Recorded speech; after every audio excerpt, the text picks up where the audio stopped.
श्रीमद्भागवत के 10वें स्कंध उत्तरार्ध के 83वें अध्याय में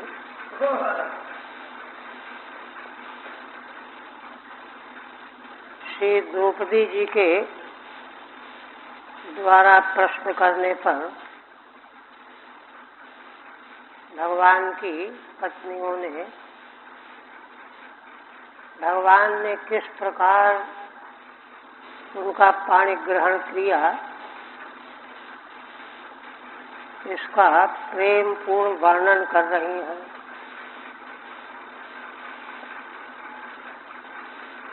और संक्षेप में सभी पटरानियों ने भगवान का अनुग्रह कैसे प्राप्त हुआ,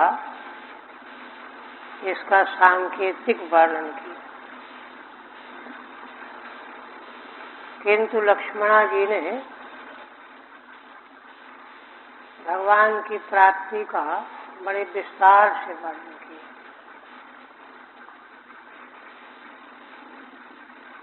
और उन्होंने भगवान को प्राप्त करके इतना आनंद में विभोर हो गई वे कि उन्होंने भगवान को कैसे मैंने जयमाला पहनाई, इसका भी वर्णन कर दिया।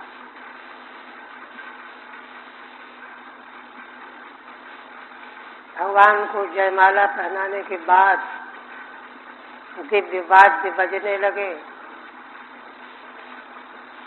श्री भगवान ने लक्ष्मणा जी को अपने रथ में बैठाला और जो ईर्ष्यालु राजागण थे वे क्रुद्ध होकर के संघर्ष करने के लिए तुल गए।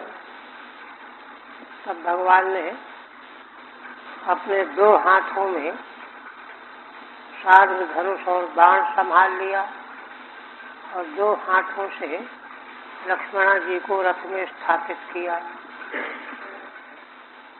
इतना होने के बाद दारुक ने रथ का संचालन कर दिया।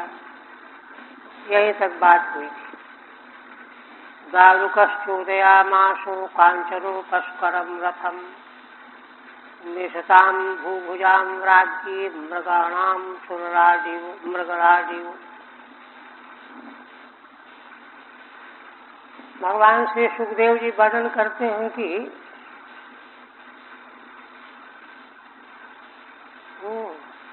दारुक ने भगवान की प्रेरणा प्राप्त करके कांचन मणि स्वर्ण की सामग्रियों से उपस्कृत, जिसमें दिव्य 4 घोड़े जुते हुए हैं, उसको हाँक दिया। कहते हैं कि भूभुजाम मिशताम, जो दुष्ट राजा लोग थे उनके देखते ही देखते मिशताम भूभुजाम में अनादर में षष्ठी है। कारक प्रकरण का सूत्र षष्ठी चा अनादरे, अनादर अर्थ में षष्ठी। दारू को कोई परवाह नहीं है कि ये दुष्ट राजा क्या कर लेंगे, उनका अनादर करते हुए रथ चला दिया। एक उपमा दे रहे हैं कि जैसे मृगाणाम मृगराजीव, मृगों के बीच में जैसे मृगराज सिंह चला जाए, चल पड़े, ऐसे। श्रीधर स्वामी ने कहा है नृपाणाम मिशताम मृगराजीव, मृगाणाम मिशताम मृगराजीव। जैसे मृग तुल्य वे राजा थे, उनके देखते देखते जैसे मृगराज सिंह वीरता पूर्वक जहाँ कहीं चाहता है चला जाता है, इसी प्रकार सदा हरिर्जगामेति शेषो ज्ञातव्यः, वाक्य शेष पूरा कर रहे हैं श्रीधर स्वामी कि उस समय भगवान चल पड़े। एक दूसरी व्याख्या और करते हैं, मृगाणाम मृगराज जीव को उपमा जो है दारुक की बता रहे हैं। दारुक सही हुआ मृगराजोपमा, दारू की ही मृगराज के समान उपमा हो सकती है, तो प्रथमांत है ना, दारुक भी प्रथमांत है। और भगवान के जाने की बात का तो वाक्य शेष के द्वारा संग्रह करना पड़ेगा, बुद्धि से जो है चिंतन करके लाना पड़ेगा। और दारुक यहाँ पर प्रत्यक्ष है, श्रुत है वाक्य में, इसलिए उसके साथ में अन्वय करने में कोई कठिनाई नहीं। तो इसलिए विकल्प पक्ष में दारू की उपमा मान रहे हैं श्रीधर स्वामी। फिर कहते हैं ते अन्वसज्जंत राजन्या निषेधुम पथ केचन संयत्ता उद्धते श्वासा ग्राम सिंहा यथा हरिम। भगवान सुखदेव जी वर्णन करते हुए कहते हैं ते राजन्या केचन पथ निषेधुम अन्वसज्जंत। वे दुष्ट राजागण मार्ग में भगवान को रोकने के लिए संयत होकर के डट गए। अन्वसज्जंत संकल्प पूर्वक डट गए। संयत्ता उद्धते श्वासा, वे बड़े संयत हो गए, उन्होंने अपने बाणों को संभाल लिया। उपमा दे रहे हैं ग्राम सिंहा यथा हरिम, जैसे सिंह का मुकाबला करने के लिए ग्राम सिंह कहते हैं कुकर को, कुत्ते जैसे सिंह का मुकाबला करने के लिए गोल बंद होकर के दौड़ पड़े, ऐसे ही वे दुष्ट राजागण भगवान को रोकने के लिए धनुष बाण लेकर के सन्नद्ध हो गए। मार्ग में घेर लिया, पीछा किया। ठीक है। अन्वसज्जंत पृष्ठतः शक्ता बभूवो, भगवान के रथ के पीछे पीछे लग गए। निषेधुम प्रतिबंधम कर्तुम केचन, भगवान को जाने का निषेध करने के लिए, प्रतिबंधित करने के लिए। केचन पुरतो गत्वा, है ना, तो जो इस प्रयत्न में थे कि हम इनको आगे बढ़ने नहीं देंगे, तो आगे बढ़ गए, रथ के आगे भगवान के रोक दिया मार्ग। और पीछे जो मुकाबला करने के लिए जाना चाहिए, पीछे लग गए रथ के भगवान के, दोनों तरह से। पुरतो गत्वा पथ संयत्ता बभूर इत्यर्थः, कोई भगवान के रथ के पीछे दौड़ रहे हैं, कोई आगे से घेर करके कि इनके रथ को हम जाने नहीं देंगे। इस तरह से दोनों ओर से लग गए। और कहते हैं उद्धते श्वासा ऊर्ध्वकृत चापाः, वे अपने बाणों को ऊपर किए हुए थे कि प्रहार करने की जरूरत पड़ने पर देर न लगे, नहीं तो धनुष संभालो, बाण चढ़ाओ, विलंब लगेगा। इसलिए बाण चढ़ाए हुए ऊपर किए हुए हैं। ग्राम सिंहा स्वानु हरिम सिंहम यथा इति, उपमा क्या है, जैसे ग्राम सिंह माने स्वान कुत्ते, शेर का मुकाबला करने के लिए जैसे गोल बना करके दौड़ रहे हो, किंतु थोड़े ही क्षणों में ते सार्वचित बाण उभैः कृत बाहुअंघ्रि कंधरा नितेतु प्रधने केचिदेके संत्यज्य दुद्रुवुः। वे दुष्ट राजागण श्री भगवान के सार्ग धनुष के द्वारा निकले हुए बाणों के द्वारा, बाणों से कृत बाहुअंघ्रि कंधरा, किन्हीं की बाहु, किन्हीं के पैर, किन्हीं के कंधे कट गए और वे युद्ध भूमि में कट कर करके गिरने लगे। और किन्हीं लोगों ने जब इस तरह से कटते हुए, गिरते मरते हुए देखा तो भाग खड़े हुए।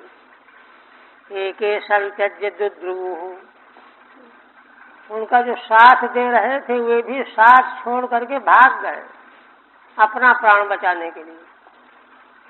मित्रता उत्रता को ताक में रख दिया।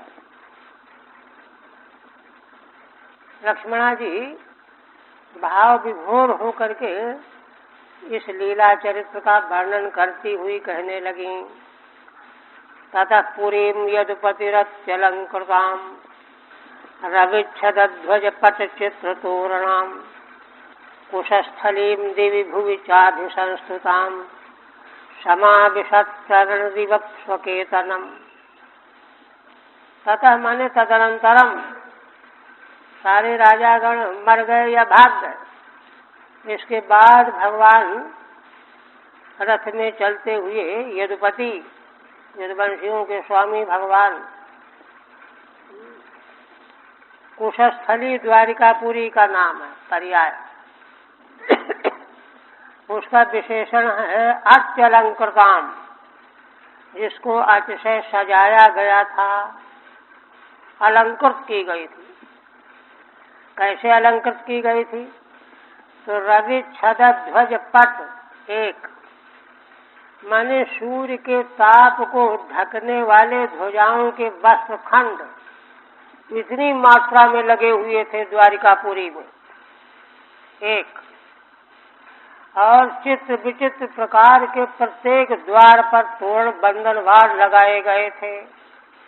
गलियों में, राजमार्गों में, बड़े बड़े मार्गों में पताकाओं से द्वारिकापुरी पटी हुई थी, इसलिए सूर्य का प्रकाश नीचे आ नहीं पाता था।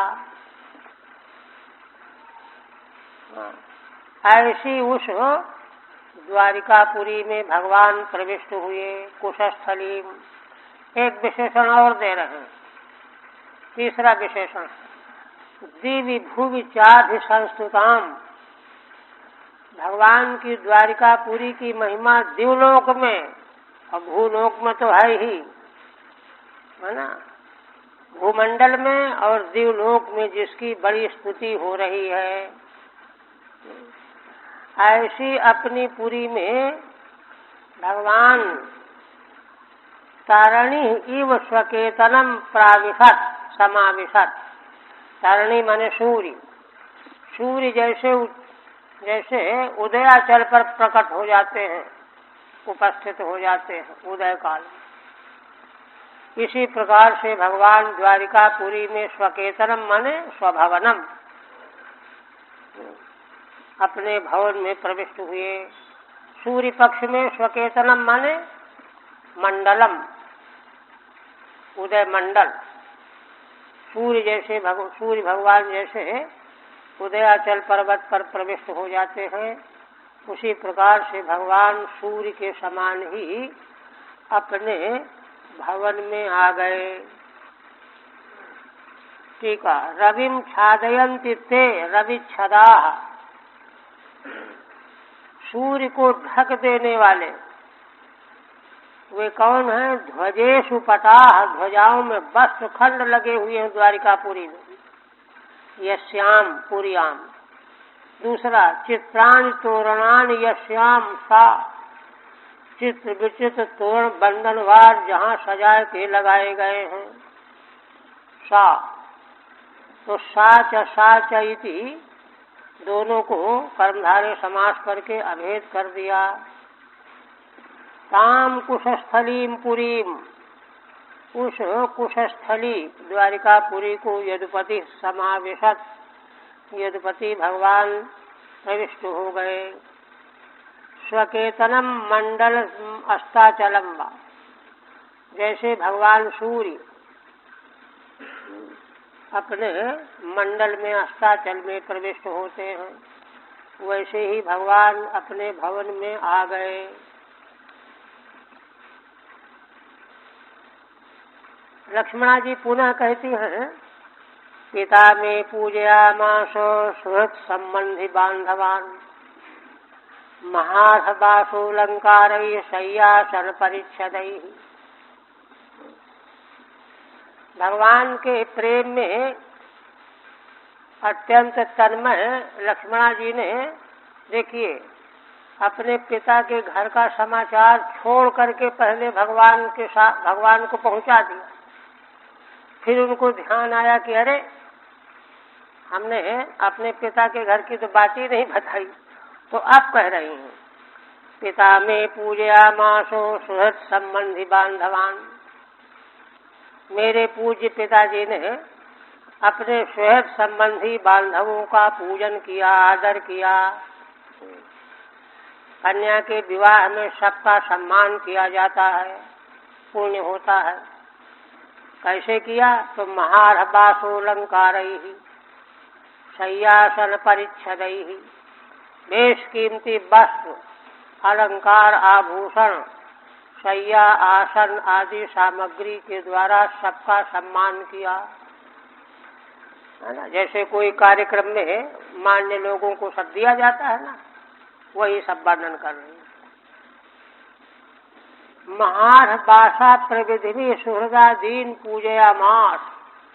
बेशकीमती वस्त्र आदिकों के साथ अपने सुहृदादिकों को हमारे पिता ने सम्मानित किया, पूजित किया। और क्या किया? दासी भी सर्वसंपद्भिर भटे भरत बाजी भी आयुधानी महारहाणी ददौ पूर्णस्य भक्तितः। फिर कहती हैं कि हमारे पिता ने भगवान को दासी भी, सेवा करने वाली दासियों के सहित, और सर्व संपद भी भटे भरतबाज भी, सब प्रकार की संपत्ति, भट माने सैनिक वीर, इभ माने हाथी, रथ, बाज माने घोड़े, माने चतुरंगिणी सेना के सहित सम संपत्तियों से युक्त, दासियों से युक्त हमारे पिता ने आयुधान महारहाणी और विशेष कीमती आयुध शास्त्र ये भगवान के चरणों में अर्पण किया। ददौ पूर्णस्य भक्तितः। भगवान तो पूर्णतम हैं, उनको कुछ चाहिए थोड़ा। यह जानते हुए भी भक्ति भाव के सहित भगवान को अर्पण किया, है ना। पूर्ण काम भगवान को कोई आवश्यकता नहीं, किंतु पूजा जब की जाती है तो आवश्यकता नहीं होने पर ही की जाती है। ददौ पूर्णस्य भक्तितः। इस तरह से सारा वर्णन किया जो द्रौपदी देवी ने पूछा था। अब उपसंहार करते। आत्मा रामस्य तस्येमा वयं वै गृहदासिकाः सर्वसंग निवृत्त्याद्धा तपसा च बभूविमु। देखिए भगवान सुखदेव जी रहस्योद्घाटन करते हैं कि लक्ष्मणा जी ने अंत में क्या कहा। देखिए रुक्मिणी जी ने एक श्लोक में, सत्यभामा जी ने एक श्लोक में, जामवती जी ने एक श्लोक में, उन्होंने तो बहुत लंबा प्रवचन किया, पूरा वर्णन किया। तो कहीं किसी को ये न हो कि अपने में बड़ा गर्व रखने वाली है। अंतःकरण की शुद्धि का लक्षण बता रहे हैं। अंत में क्या कहती हैं कि हे द्रौपदी जी, हम सारी पटरानियां आत्मा राम भगवान की गृहदासिका हैं, सेविका हैं। तस्य भगवतः आत्मा रामस्य वयं वै निश्चयेन गृहदासिकाः। हम सब भगवान के घर की सेविकाएं हैं। सर्वसंग निवृत्त्याद्धा तपसा च बभूविमु। और कहती हैं हमको यह गौरव इसलिए मिला, भगवान की कृपा का पात्र हम बने। क्यों? सर्वसंग निवृत्त्याद्धा, है ना। हमने जन्म जन्मांतर में सारे संगों से निवृत्ति प्राप्त की थी। क्योंकि भगवान की प्राप्ति का, जैसे पिछले दिन हमने निरूपण किया, भगवान की प्राप्ति का तो मार्ग ही यही है, निष्काम कर्मयोग हो। अगर कर्म किसी मतलब से किया जा रहा है तो मजदूरी हो गई। मजदूरी कब मिल जाएगा तुमको उपहार? भगवान थोड़ा मिलेंगे। भगवान तो निष्काम कर्मयोग। हाँ, भगवान को अगर चाहता है तो वो कामना नहीं है। भगवान की चाह तो निष्काम ही है। किंतु और कोई भी वस्तु बाल के बराबर भी अगर चाह रहा है तो वो सकाम है। इसलिए कहती हैं सर्वसंग निवृत्त्याद्धा, सब प्रकार के संगों की निवृत्ति रूपी जो तप है, ये तप है। देखिए, इसीलिए विष्णु पुराण में अपने अपने वर्ण आश्रम धर्म का पालन करना निष्काम भावना से, उसको तप कहा गया है।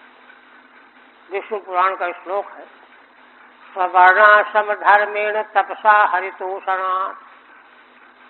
अपने वर्ण आश्रम का जो नियम धर्म है वही तप है, बशर्ते कि वो कामना को लेकर के न किया जाए, सकाम न हो, तो उसी से भगवान संतुष्ट हो जाते हैं।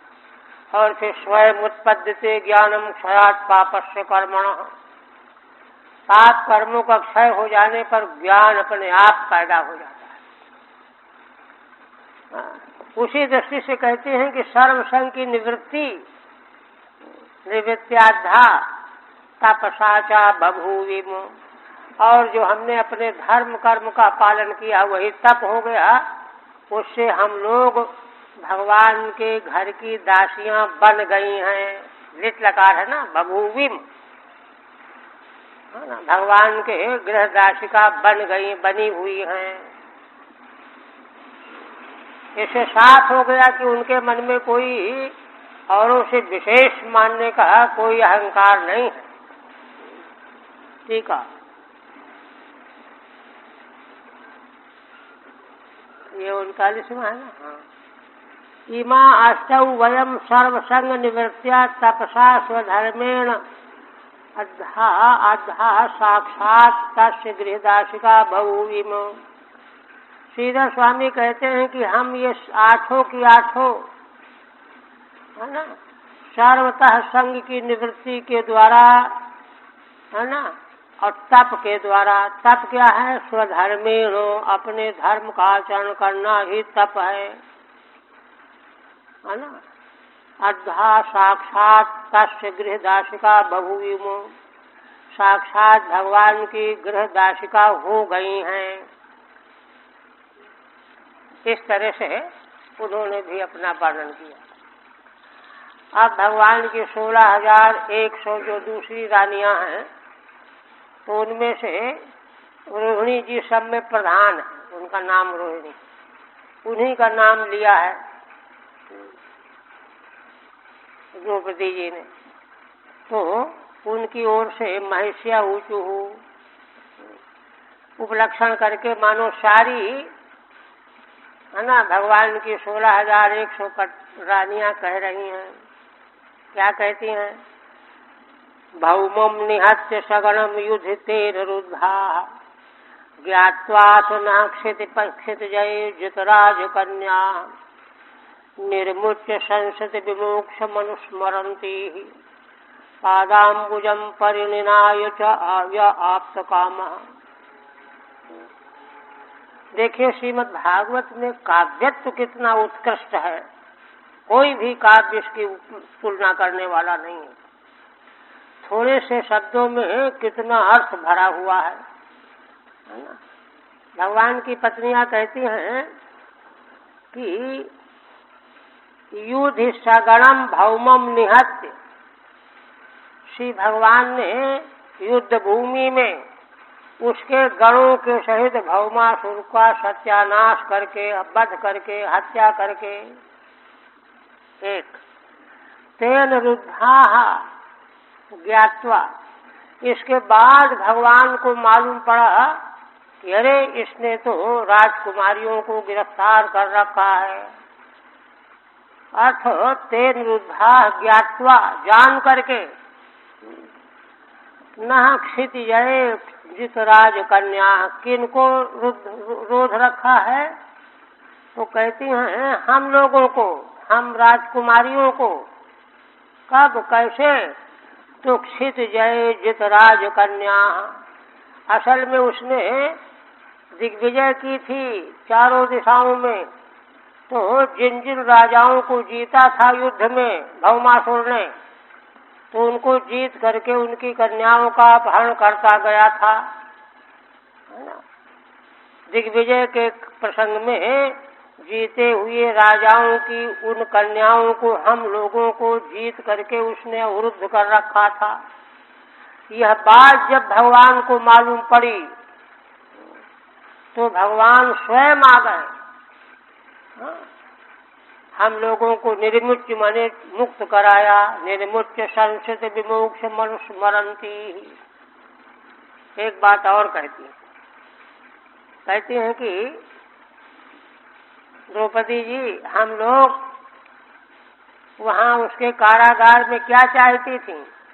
इन्हीं भगवान के चरण कमलों का स्मरण करती हुई यह चाहती थी कि भगवान इस संसार के आवागमन से हमारा मोक्ष कर दीजिए।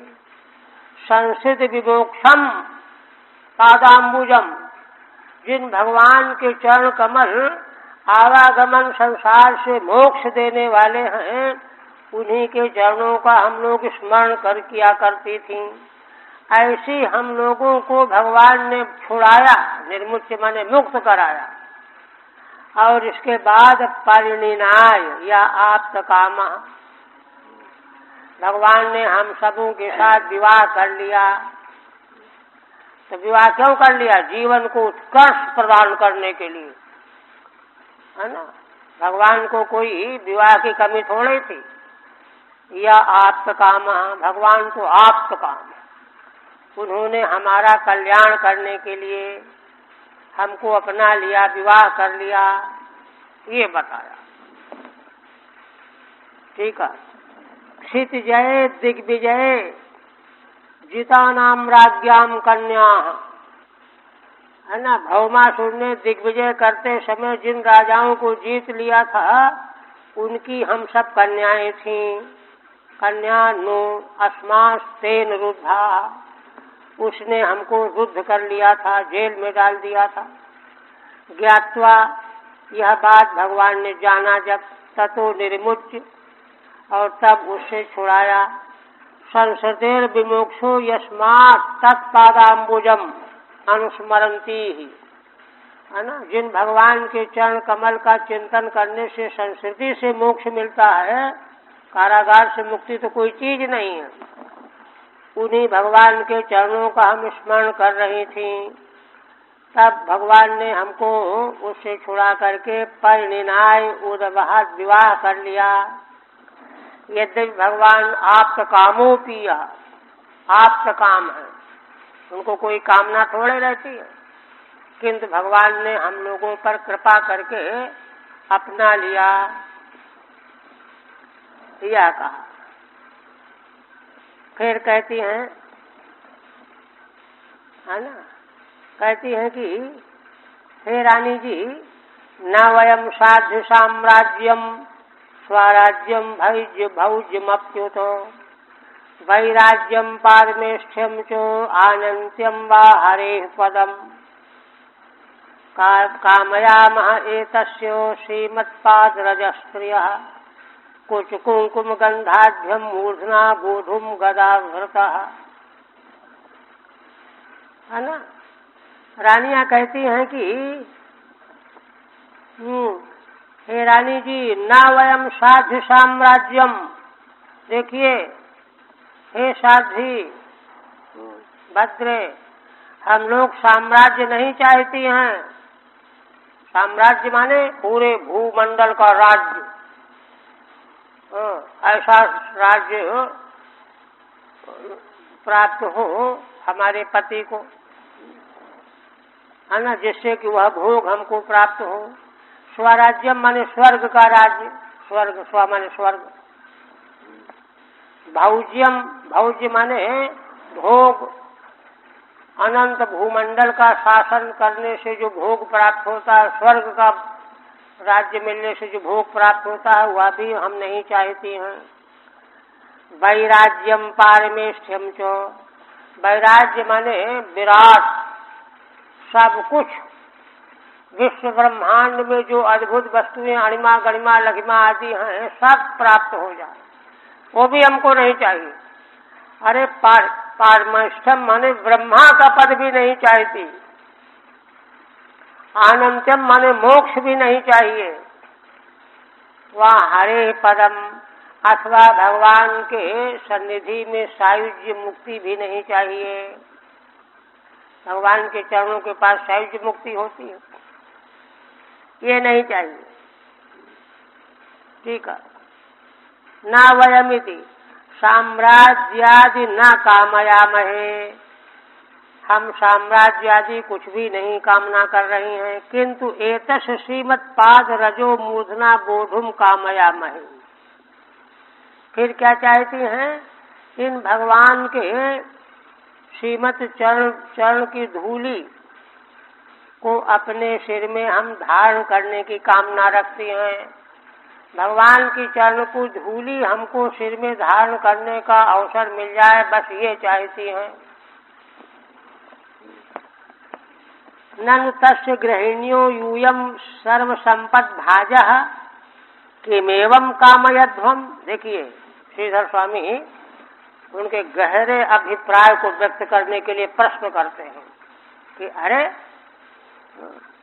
तो आप लोग तो भगवान की गृहिणियां हो, इसलिए सब प्रकार की संपत्ति की पात्र हो तुम, इसलिए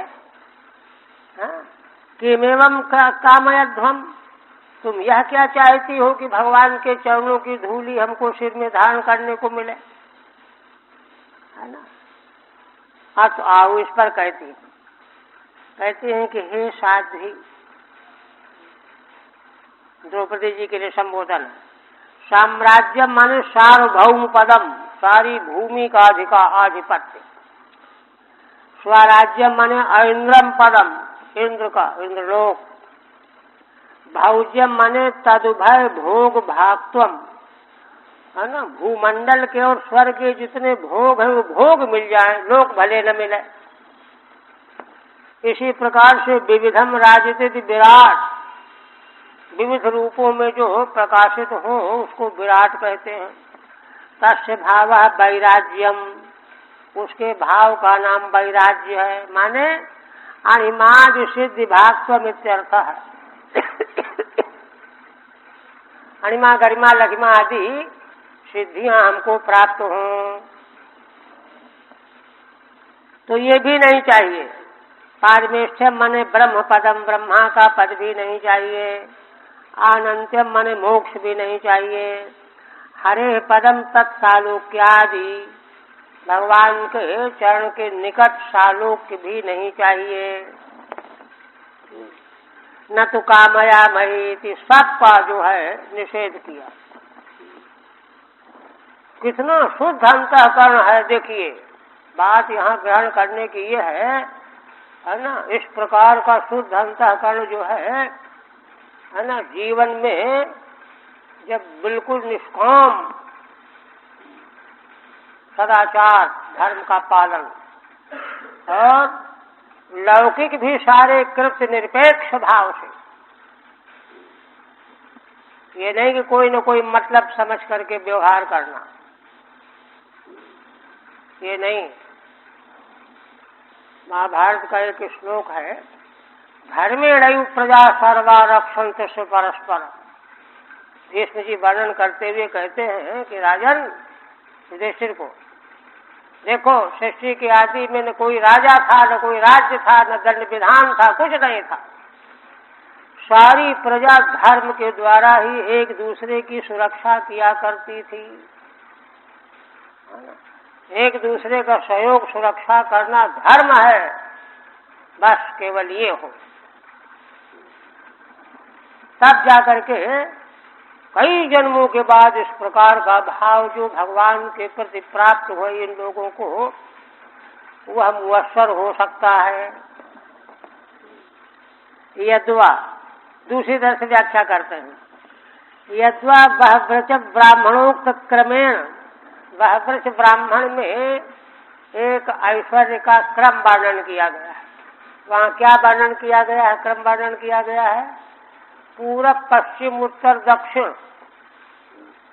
चारों दिशाओं में लोकपालों की छावनियां, उनके दिव्य लोक, तो उन दिव्य लोकों में उच्चतम कोटि के भोग पदार्थ उपलब्ध हैं। तो उसी को यहाँ पर क्रम से कह रहे हैं, है ना। बहव्रज ब्राह्मणोक्त क्रमेण, बहव्रज ब्राह्मण में जो क्रम बताया गया है, प्रागादि दिक् चतुष्टयाधिपत्यानि, पूर्व आदि चारों दिशाओं में जो है ना, उनके आधिपत्य के में रहने वाली जो सामग्री ऐश्वर्य है ना, साम्राज्य भौज्य स्वराज्य वैराज्यानि, वे कौन कौन साम्राज्य 1, भौज्य 2, स्वराज्य 3, वैराज्य 4, इस तरह से व्याख्या कर लेनी चाहिए।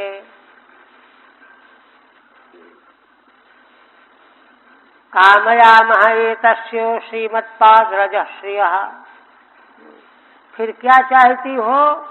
तो कहती हैं कि इन श्री भगवान के चरणों की धूली, श्रियः कुछ कुछ कुंकुम गंधाढ्यम मूर्धना बोधुम गदाभरतः, भगवान के चरणों की धूली कैसी है?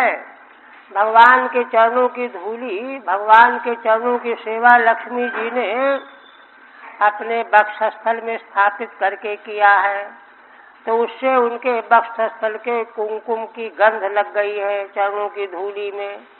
तो श्री लक्ष्मी जी के वक्षस्थल के कुंकुम की गंध से युक्त जो भगवान के चरणों की धूली है, उसको हम अपने सिर में धारण करना चाहती हैं, बस ये कामना है। ठीक है। तत्किम तत्पादरज एव काम्यते, तो किसी ने प्रश्न किया कि अरे क्या कारण है कि तुम लोग भगवान के चरणों की धूली की कामना करती हो, ऊंची चीज नहीं मांग रही हो? तो कहती अरे इससे ऊंची चीज कोई होती ही नहीं है।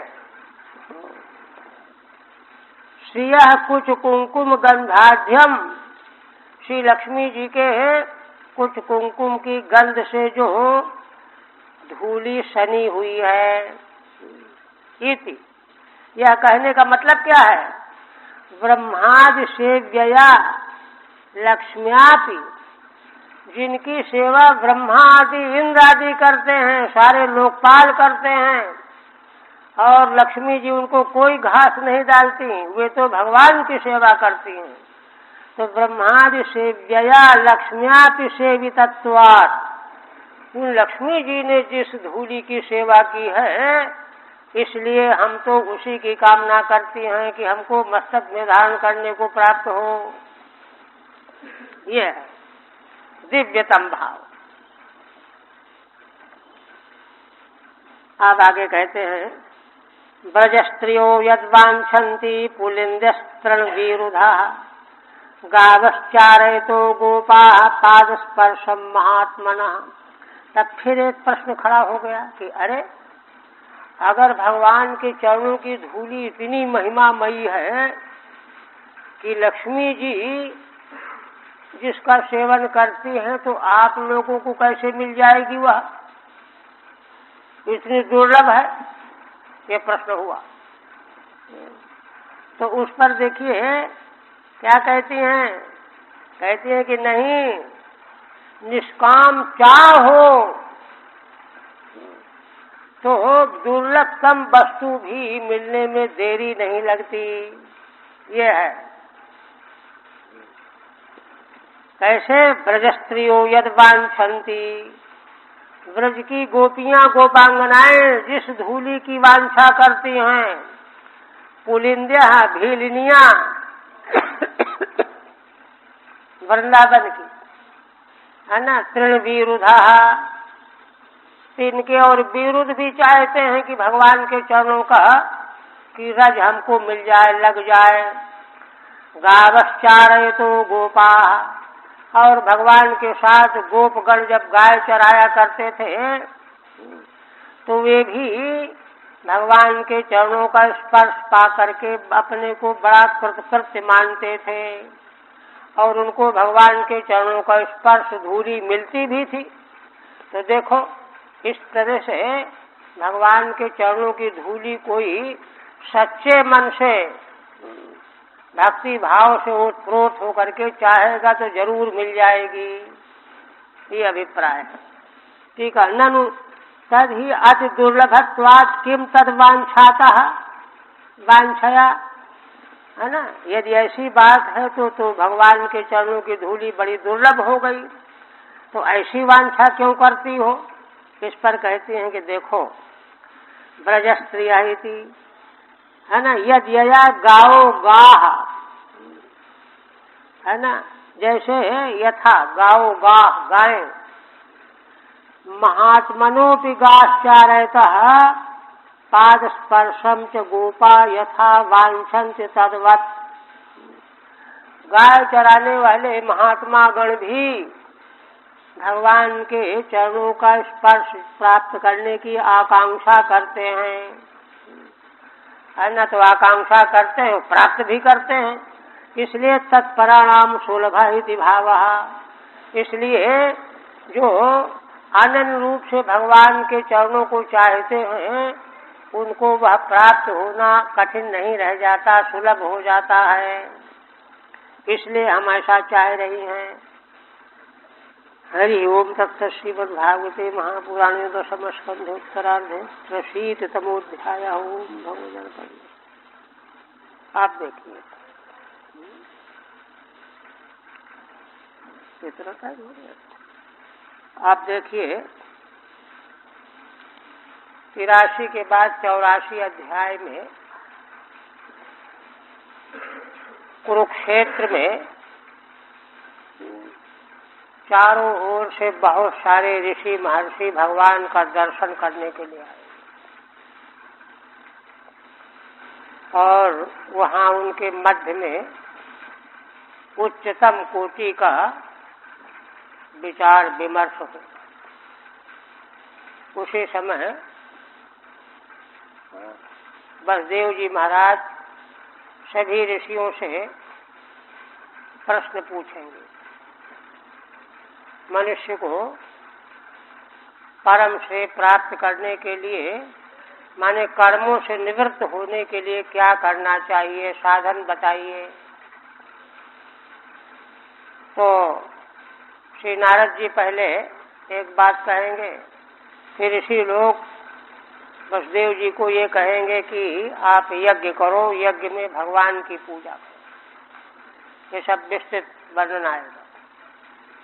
तब वसुदेव जी का यज्ञ प्रारंभ होता है विधिवत, और विधिवत संपन्न होकर के समापन होता है।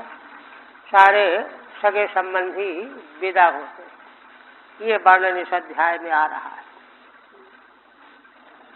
श्रीधर स्वामी कहते हैं,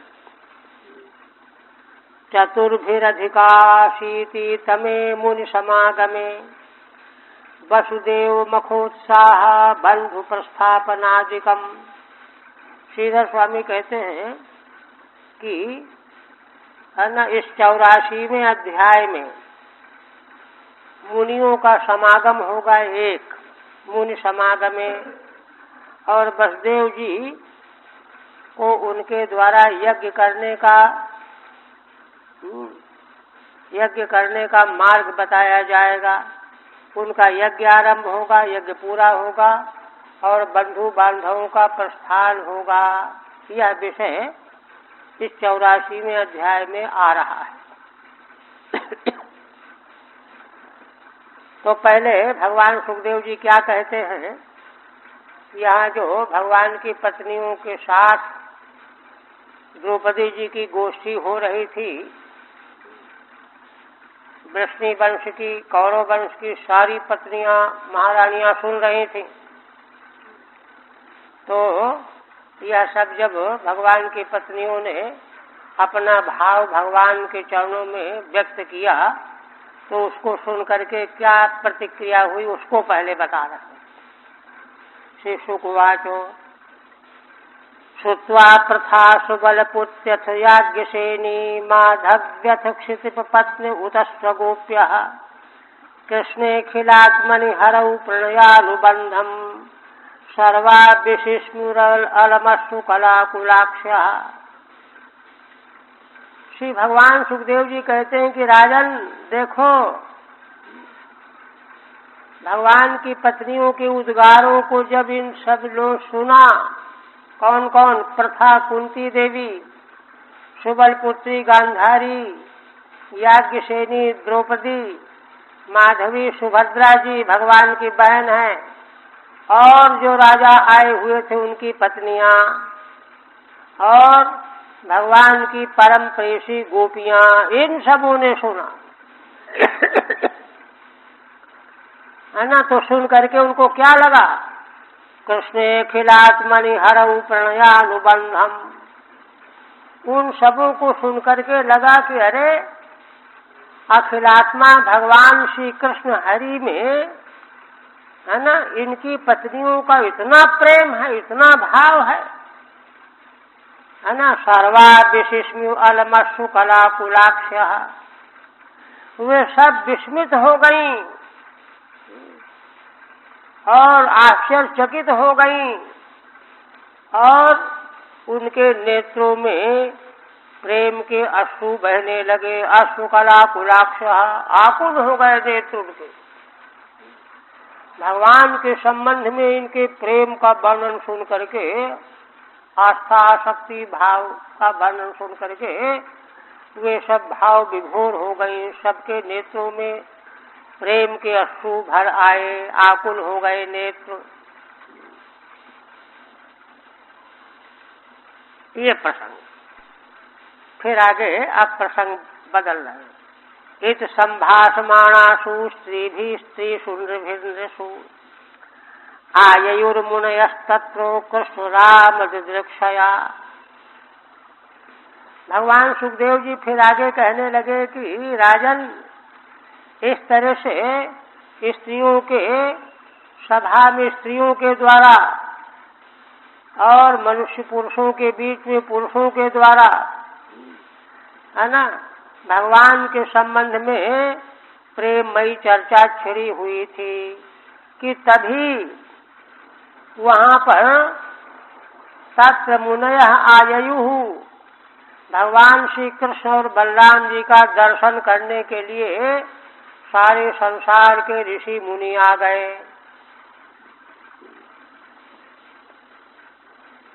अच्छा, टीका रह गई थी इसकी शायद। सुबल पुत्री गांधारी, टीका अधिक नहीं है।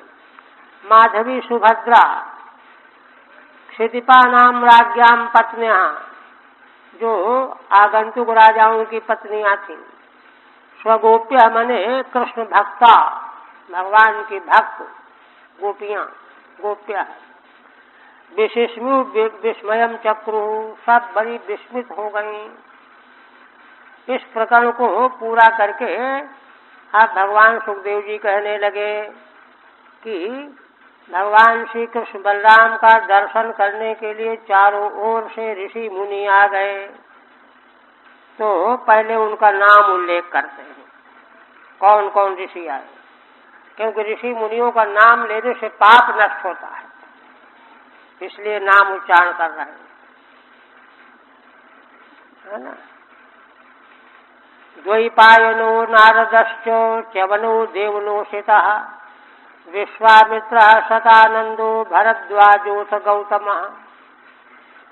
द्वैपायन भगवान वेदव्यास, नारद जी, च्यवन, देवल, असित, विश्वामित्र जी, सतानंद जी, भरद्वाज, गौतम, रामः स शिष्यो भगवान वसिष्ठो गालवो भृगु पुलस्त्यः कश्यपो तृष्टो मार्कण्डेयो बृहस्पति है ना, अपने शिष्यों के सहित भगवान परशुराम और भगवान वशिष्ठ, गालव ऋषि, भृगु जी, पुलस्त्य, कश्यप जी, अत्रि, मार्कंडेय, बृहस्पति जी और द्वितश्च्युतश्चैकतश्च ब्रह्मपुत्रास्तथांगिरा अगस्त्यो याज्ञवल्क्यश्च वामदेवादयो परे।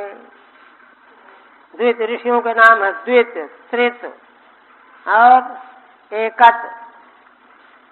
और ब्रह्मपुत्रा, ब्रह्मा जी के पुत्र मरीचि आदि, अंगिरा, अगस्त्यो याज्ञवल्क्यश्च, भगवान अगस्त, याज्ञवल्क्य, वामदेव, और इसी प्रकार से आदि आदि करके लीजिए। ये सारे ऋषि आए। तान् दृष्ट्वा सहसोत्थायो प्रागासीनान् नृपादयः पांडवास्त्रसुरामौ च प्रणेमुर्विश्ववन्दितान्। इन ऋषियों को आते हुए देख करके जो पहले से बैठे हुए थे वहाँ राजागण, पांडव, भगवान श्री कृष्ण बलराम, ये सब सहसा उठ खड़े हुए और उठ करके दौड़ करके विश्व वंदित ऋषियों को प्रणाम किया जा करके, है ना, विश्व वंदितान प्रणेमुः, प्रणाम किया। यहाँ तक टीका नहीं है। अब आगे तान आनर्चुर यथा सर्वे सहरामोच्युतोर्चयत् स्वागतासन पाद्यार्घ्यो माल्य धूपानुलेपनैः।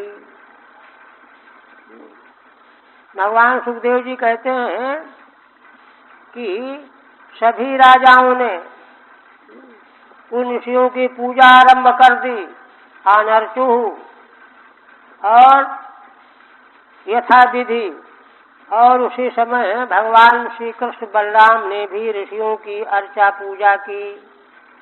स्वागतासन पाद्यार्घ्यो माल्य धूपानुलेपनैः।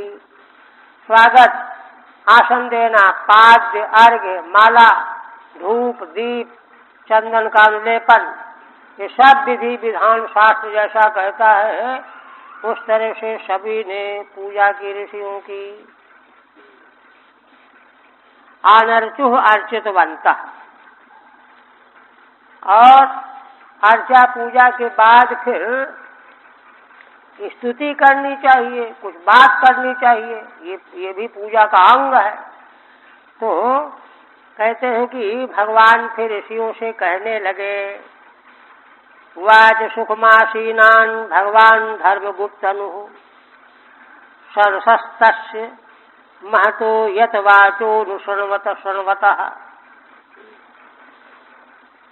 भगवान सुखदेव जी कहते हैं कि जब वे सब ऋषि सुखपूर्वक बैठ गए, सुखम आसीनान, तब भगवान उनसे कहने लगे, बोलने लगे, कहने लगे। भगवान का विशेषण है धर्म गुप्त अनु।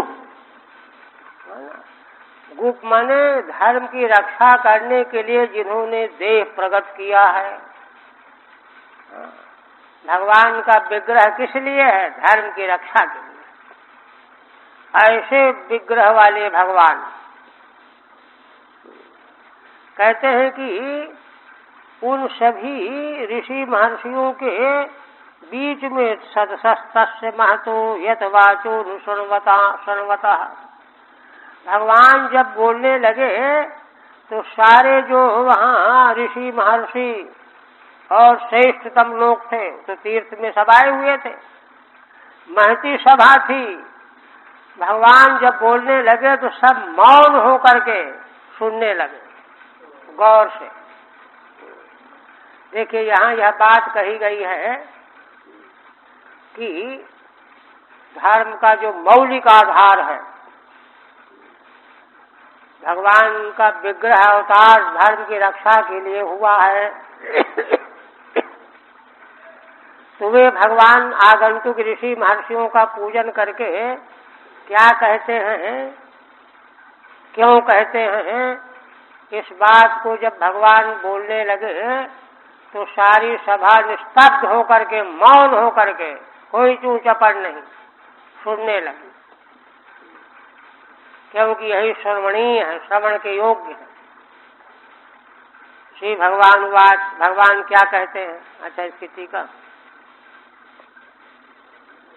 धर्म गोत्री तनु यश सा धर्म गुप्त तनु, धर्म की रक्षा करने वाली तनु है जिनकी, तनु शब्द स्त्रीलिंग है इसलिए गोत्री कह रहे हैं, धर्म गुप्त तनु हो, और यथा नियता वाग यश तस् सदसः, उस समय सारे सदस्यगण जो वहां बैठे हुए थे चुप बैठे हुए थे,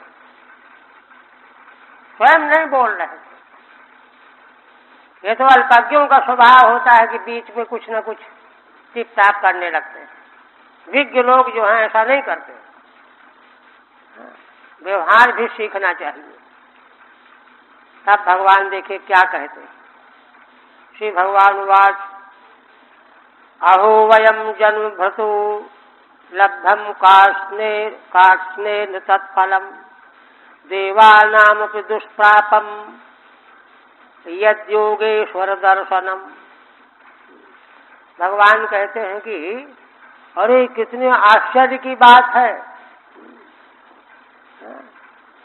हम लोगों का धर्म, हम लोगों का जन्म प्राप्त करना सफल हो गया।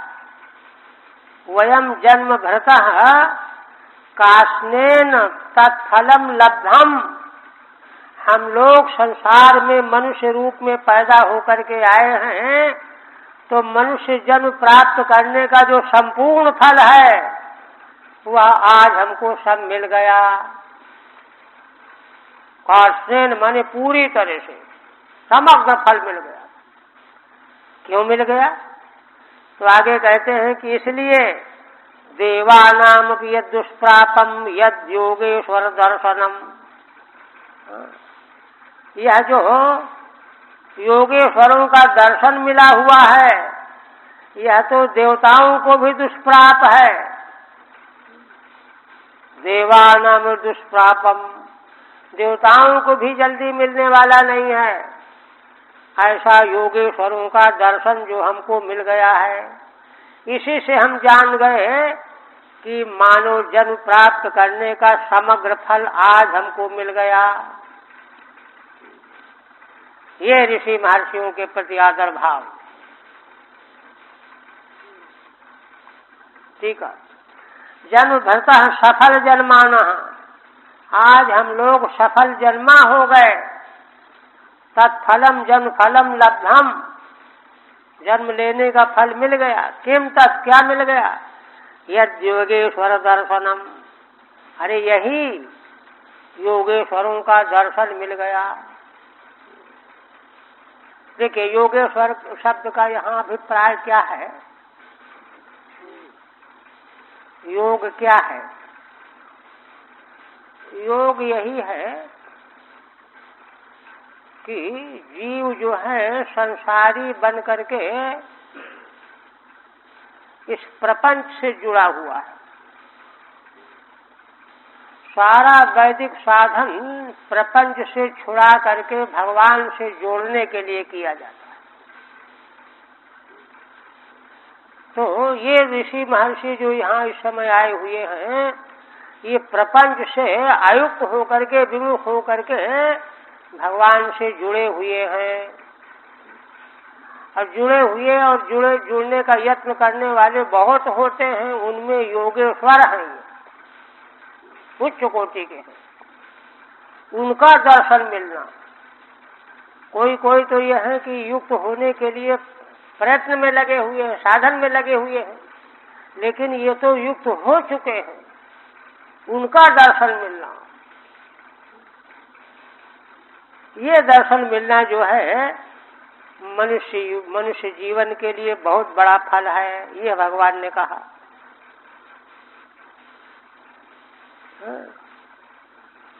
अच्छा, आगे फिर कहते हैं, क्या कहते हैं? किम स्वल्प तपसाम नीराम अर्चायाम देव चक्षुषाम दर्शन स्पर्शन प्रश्नो प्रहुव पादार्चनादिकम। कहते हैं भगवान कि देखो, जिन लोगों को आप योगेश्वरों का दर्शन नहीं होता, तो क्यों नहीं होता? तो इसलिए नहीं होता, पुण्य पुण्य बिन मिले न संता। जब तक पुण्यों का पुंज हम नहीं इकट्ठा करेंगे, तब तक संत पुरुषों का दर्शन मिल ही नहीं सकता। तो जिन लोगों को इनका दर्शन नहीं मिला, इसका मतलब है कि उनका स्वल्प तप है,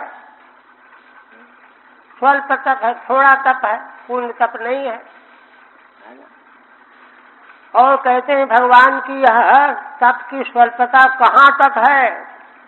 किम स्वल्प तपसाम नृणाम, जिनका बहुत थोड़ा तप होता है उनको दर्शन नहीं मिलता। कहते हैं थोड़ा तप किन मनुष्यों का होता है, उसका लक्षण क्या है? देव चक्षुषाम, माने जो दर्शन स्पर्शन प्रश्न प्रहुव पादार्चनादिकम। अर्चायाम देव चक्षुषाम, देखिए भगवान कहते हैं कि अर्चा माने प्रतिमा मूर्ति में ही देव बुद्धि बनाए हुए रहते हैं, जो है ना, अर्चा में देव बुद्धि बनाने वाले, उन्हीं में देवता का दर्शन करने वाले जो हैं अल्प पुण्य वाले। दर्शन स्पर्शन प्रश्नो प्रहुव पादार्चनादिकम, तो ऐसे लोग अल्प पुण्य वाले हैं, है ना। कौन? जो केवल अर्चा प्रतिमा में ही देव बुद्धि बनाए बैठे रहते हैं और संत महान पुरुषों के दर्शन के लिए व्यग्र नहीं होते, बेचैन नहीं होते, जाते नहीं, पास में आ जाएं तो भी बड़ी मुश्किल से ही निकल पाते हैं, वे लोग अल्प पुण्य हैं। इसलिए उनको योगेश्वर महान पुरुषों का दर्शन, स्पर्शन माने उनका चरण स्पर्श करना, उनसे कोई प्रश्न करना, उनके सामने हाथ जोड़ करके विनम्र होना, उनके चरण की पूजा करना, है ना, ये सब उनको नहीं प्राप्त हो पाता। किंतु हम लोगों को ये सब प्राप्त हो रहा है, इसलिए हम लोग अल्प पुण्य वाले नहीं हैं। ये देखिए, ठीक है। किंच युष्माकम दर्शन में तावत देवानामपि दुष्प्रापम।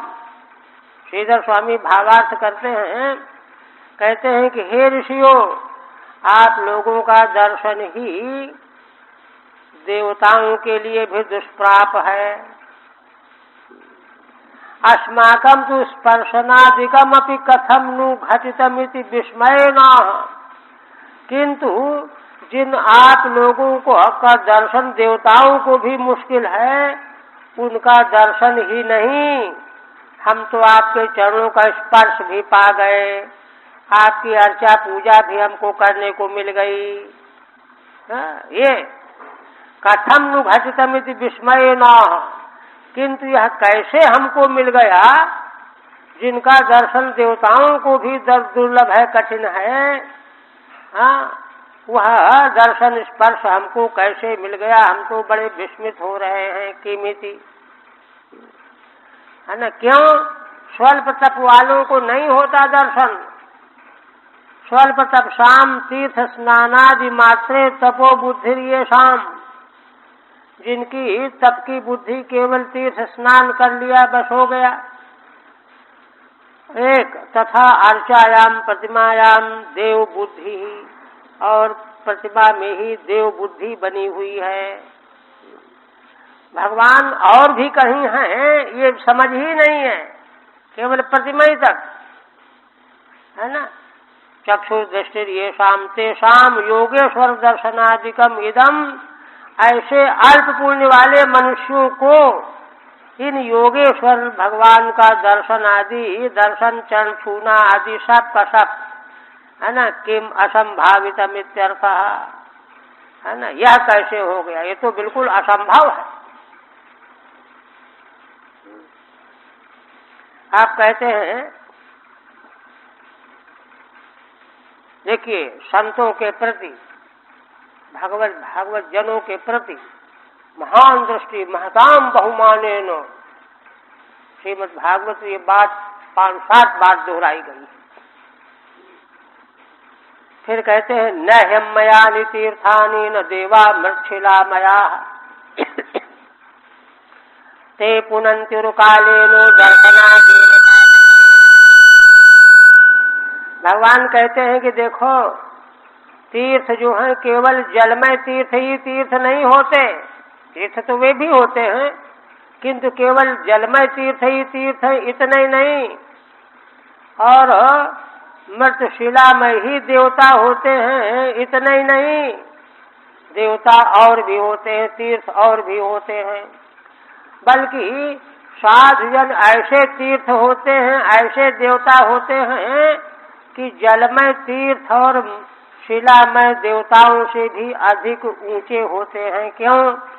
ते पुनन्त्युरुकालेनो दर्शना देव साधव, है ना। जलमय तीर्थ और शिलामय देवता तो बहुत काल तक सेवा करो, पूजा करो, लगे रहो नियम से, तब वे पवित्र कर पाते हैं, किंतु साध पुरुष तो केवल दर्शन मिलने से ही पवित्र कर देते हैं। दर्शना देव साधव एतत् प्रपंचयति न हिम्मयानि त्रिभिः।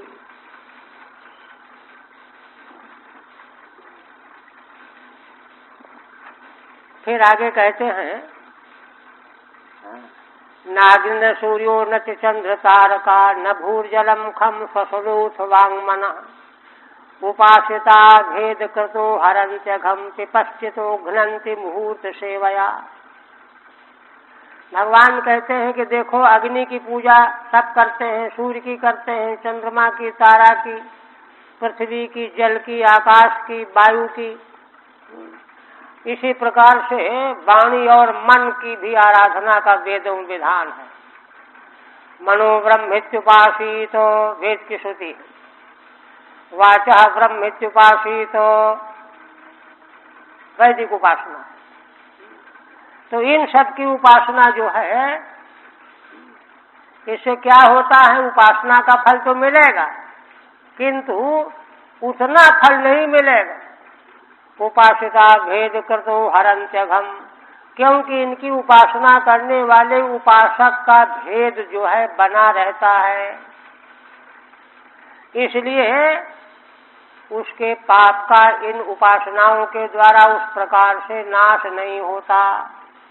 विपश्चितो घ्नन्ति मुहूर्त सेवया, किंतु विपश्चित माने ऋषि योगेश्वर, अगर इनकी कोई सेवा उपासना कर ले तो एक मुहूर्त के सेवा से भी उसके पाप का नाश हो जाता है। ठीक है। वांग मनसयोरप्युपासना विषय परम विषयत्वम। श्रीधर स्वामी कहते हैं कि वाणी और मन का भी उपासना का विषय कहा गया है वेदों में। उदाहरण दे रहे हैं, यो वाचम ब्रह्म इत्युपासते मनो ब्रह्म इत्युपासते इति श्रुते है, श्रुति है छांदोग्य की। अघम तन्मूलम ज्ञानम न हरन्ति, तो इन उपासनाओं से अघ माने अघ का मूल है अज्ञान, अविद्या, उसका नाश इन उपासनाओं से नहीं होता। कहते क्यों नहीं होता? अत हेतु भेद करतो भेद करता रहा, क्योंकि इनकी उपासना करने पर भी भेद निवृत्त नहीं होता। भेद बना रहेगा तो अविद्या बनी रहेगी। अथवा यद्वा भेद बुद्धिम कुर्वतः पुरुषः, अथवा भेद बुद्धि करते हुए उपासक पुरुष के भी अविद्या का नाश नहीं होता, किंतु विपश्चितो निरस्त भेदा, विद्वान ऋषि योगी ये तो निरस्त भेद होते हैं, इनमें भेद दृष्टि होती ही नहीं है। इसलिए इनकी उपासना से सारे पाप नष्ट हो जाते हैं। ते तो मुहूर्त मात्र सेवयैव अघम घ्रंती थी, वे तो एक मुहूर्त की सेवा से ही अघ का नाश कर देते हैं। फिर भगवान एक बात और कहते हैं, यस्यात बुद्धि गुणपे त्रिधातुके स्वधि कलत्रादिषु भौमि इज्यधि यत्तीर्थ बुद्धि शरीरे न कदाचित् जनेषु अभिज्ञेषु स एव गोखरः। भगवान बड़े कड़ी बात कहते हैं, झिड़कते हैं। कहते हैं कि देखो सारी सभा के मध्य में, है ना, जिस मनुष्य की बुद्धि गुण पे माने, है ना, सौतुल्य शरीर को आत्मा की बुद्धि बनाए हुए है, त्रिधातु के माने वात पित्त कफ से बना हुआ शरीर, इसको अपनी आत्मा माने बैठा है एक, ये मूर्खता का उदाहरण है।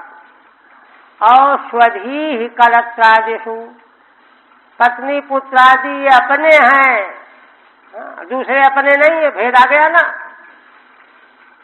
देह आत्मा है, दूसरा देह आत्मा नहीं है, भेद आ गया। तीसरा भौम इज्यधि, भूमि के विकार पाषाण शिला में जो मूर्ति बनाई गई है उसको पूज्य मान रहा है।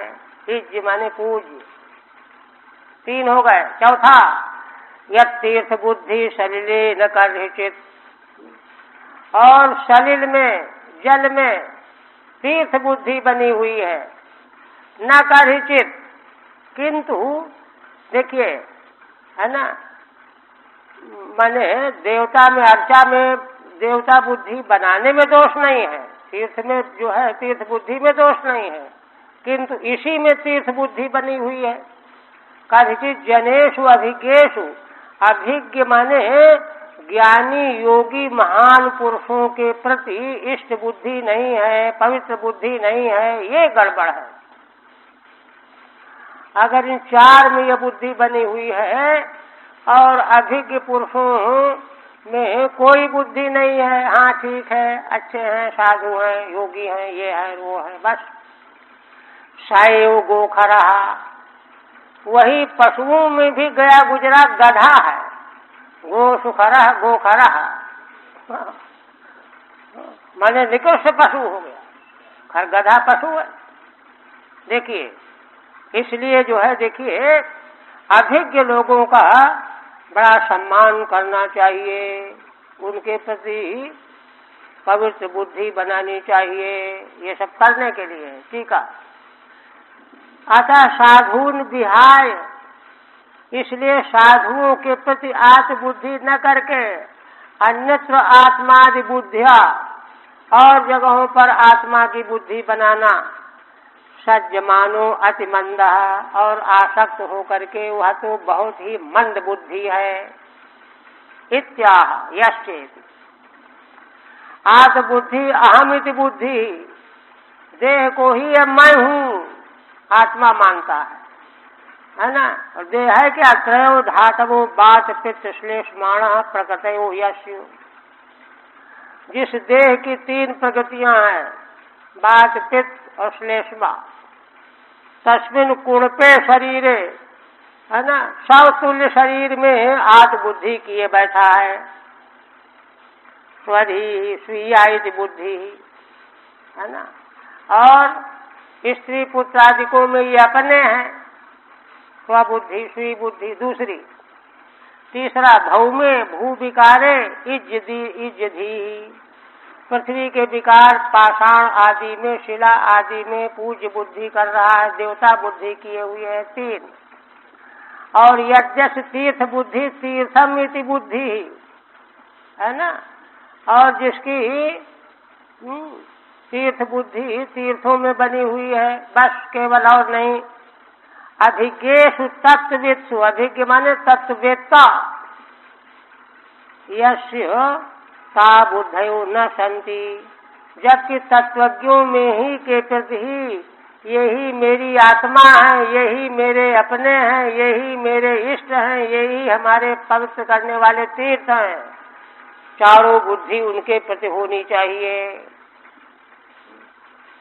ना शांति सयो गोसक खरो दारुणो अत्य विवेकी, वही है ना, गौओं में भी खर है, दारुण है, क्रूर है, अत्यंत अविवेकी है।